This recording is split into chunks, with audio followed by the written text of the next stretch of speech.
네, 오늘 본문은 그동안 예루살렘을 향해 오셨던 예수님께서 마침내 예루살렘에 입성하시는 과정과 더불어 그때 있었던 사건들을 기록하고 있습니다.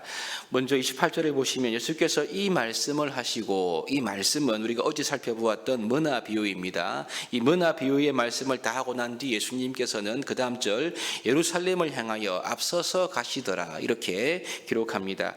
이 머나 비유를 말했던 장소가 여리고이죠. 그래서 예수님은 동쪽 여리고에서부터 서쪽으로 있는 예루살렘으로 가시는 것이 예수님의 지금 동선입니다. 그래서 여리고에서 특별히 감람산 꼭대기까지 올라가니 오르막길은요, 도보가 아니라 자동차로 올라간다 해도 그 정상에 이르게 되면 큰 안도감과 흥분을 느낄 수 있다고 합니다. 그만큼 위에서 보는 경치가 좋다는 말씀이지요. 게다가 예수님께서 이 길을 지나가셨던 시기가 6월절이 가까웠던 때이기 때문에 그 때는 아름다운 봄의 절정인 시기임을 우리가 알 수 있습니다. 그러므로 이제 여리고에서 감람산 꼭대기로 이르는 이 길은 이제 건조한 사막 분위기의 지형이 점점점 사라지고 감람산으로 오면 올수록 푸른 빛이 눈앞에 펼쳐지는 그런 아름다움이 펼쳐지는 그러한 이제 배경임을 우리가 충분히 상상할 수가 있습니다.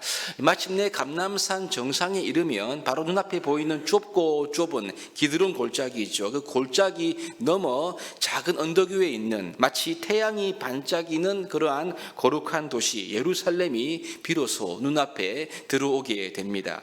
예수님은 여리고에 와서 이 감람산 정상을 지나 내리막길을 따라 기드론 골짜기를 지나서 예루살렘으로 들어가시는 것, 이것이 바로 예수님께서 예루살렘을 입성하는 그러한 경로입니다.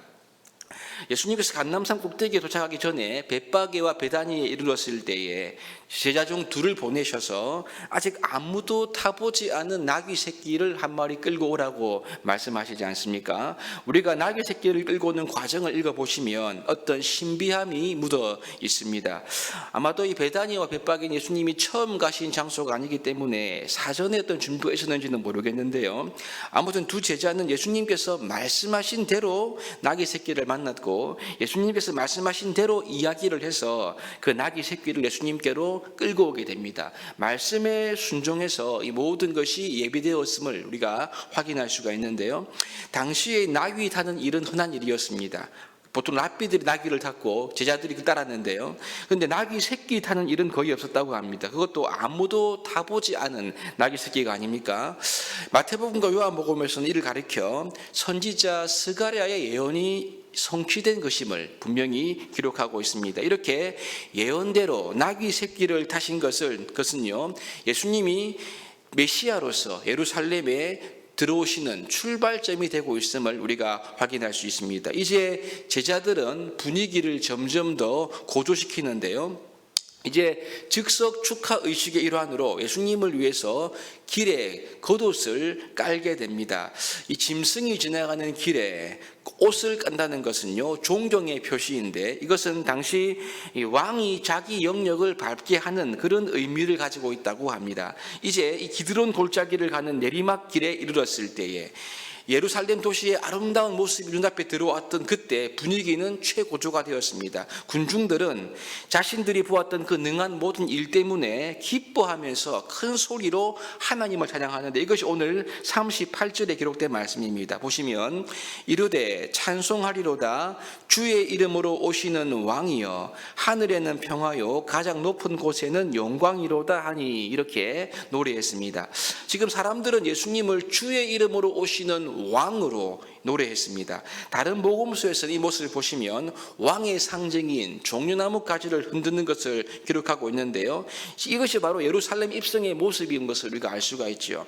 분명 제자들이 하나님을 노래하면서 이러한 노래를 부른 것은요, 어제 살핀 대로 아마도 예수님께서 예루살렘에 들어가시면 하나님 나라가 당장에 임할 것으로 여겼기 때문에 이런 노래를 부른 것이 아닌가 생각할 수 있습니다. 여러분, 그러니 지금 이 노래와 함께 예루살렘에 들어가는 행렬은 누가 봐도 왕의 행렬임을 다 알 수가 있습니다. 그래서 39절에 보시면 어떤 바리새인들이 이런 노래하는 제자들을 향해서 예수님에게 하지 말라고 책망하라고 이렇게 말하는 것을 볼 수가 있죠. 왜 그랬습니까?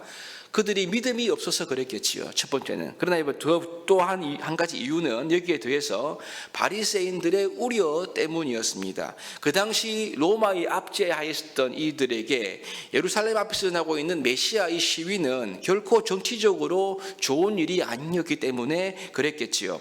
하지만 여러분, 이러한 축하는 예수님 입장에서는 아주 꼭 있어야 하는 당연한 것이었습니다. 왜냐하면 주님께서 계속 지금까지 말씀하신 대로 이제 곧 십자가의 고난과 죽음을 당하게 되는데, 이 예수님의 죽음은 그냥 죽음이 아니라 그가 왕으로서 그리고 메시아로서 죽는 것이기 때문에 지금의 이 축하는 십자가의 길을 가고 계시는 예수님에게 정말로 필요하고 그분이 메시아이심을 알리는 중요한 사건인 것입니다. 그래서 주님은 이렇게 말씀하시지요.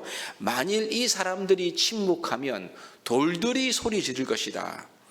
지금 이 말씀은 그냥 예수님이 이제 분위기가 좋아서 하신 말씀이 아니고요. 이것은 예수님이 죽기 위해서 예루살렘에 가는 것이지만 그분의 정체성은 그냥 죽는 사람이 아니고요. 찬송을 받으시기에 마땅한 하나님의 아들이시고 메시아이심을 자기 스스로가 증거하고 있는 그런 말씀임을 보게 됩니다.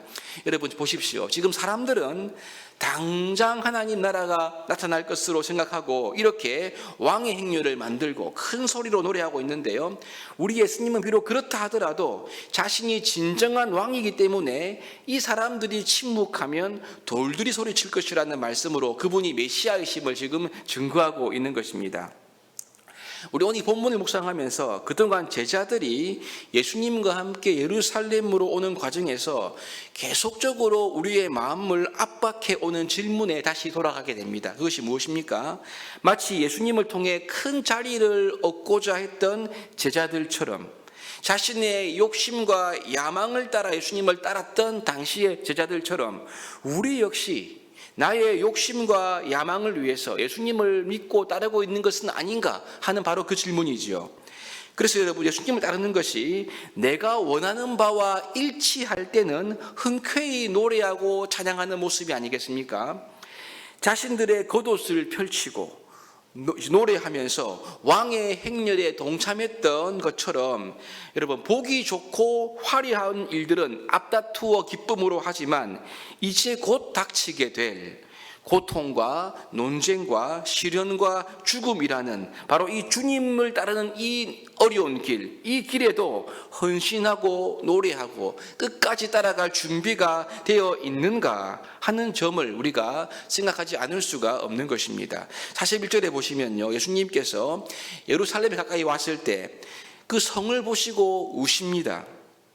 곧 자신을 거절하고 거부할 이 예루살렘에 장차 임박한 진노를 보시고 심판 때문에 예수님은 예루살렘에 가까이 오자마자 눈물을 흘리며 슬퍼하셨던 모습을 우리들에게 보여주고 있는 것입니다. 여러분, 그런데 이 주님의 슬픔과 눈물에 제자들이 함께했다, 동참했다, 이런 기록들을 우리가 볼 수가 없는 것입니다. 여러분, 이런 주님의 마음도 모른 채 나의 꿈과 나의 성공과 나의 목표만을 위해서 예수님을 따르고 있는 제자들의 모습은 어쩌면 잘못된 동기로 믿음 생활을 할 수 있는 오늘날 우리들의 모습을 비추는 거울이 아닌가 싶습니다. 사실 여러분, 우리는 완전할 수 없지요. 그러나 일평생 주님을 따르는 믿음의 길을 걸어가면서 주님을 따르는 믿음의 동기가 어떤지를 우리는 항상 살피고 점검해야 한다는 것을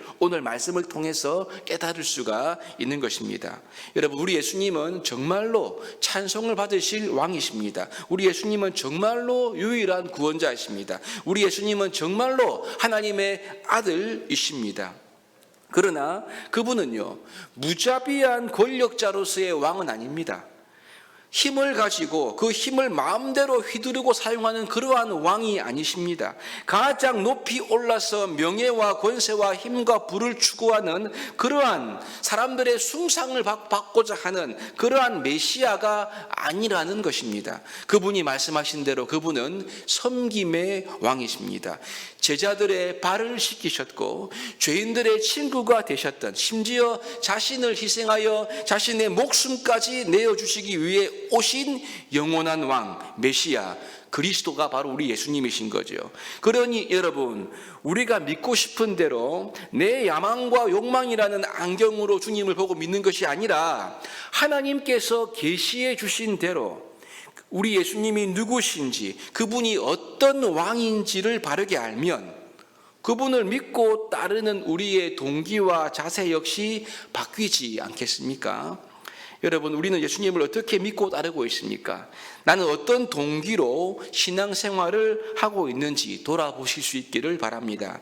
섬기는 종으로 오신 그리스도, 자신을 거부할 예루살렘을 향하여 눈물을 흘리셨던 우리 예수님, 십자가의 고난과 죽음을 감내하시기 위해 오신 나의 왕 예수님을 진정한 나의 왕으로 우리가 믿고 높이며 섬길 수 있기를 바랍니다. 그래서 우리의 찬송이 그분이 가신 이 섬김과 사랑의 길을 나도 따라가겠다는 그러한 결심으로 우리의 찬송이 이어질 뿐만 아니라 바른 동기와 믿음으로 우리 주님을 끝까지 따르는, 그래서 영광스러운 주님의 재림의 행렬에 우리가 함께 동참할 수 있는 그런 저와 여러분들이 될 수 있기를 주님의 이름으로 축복합니다.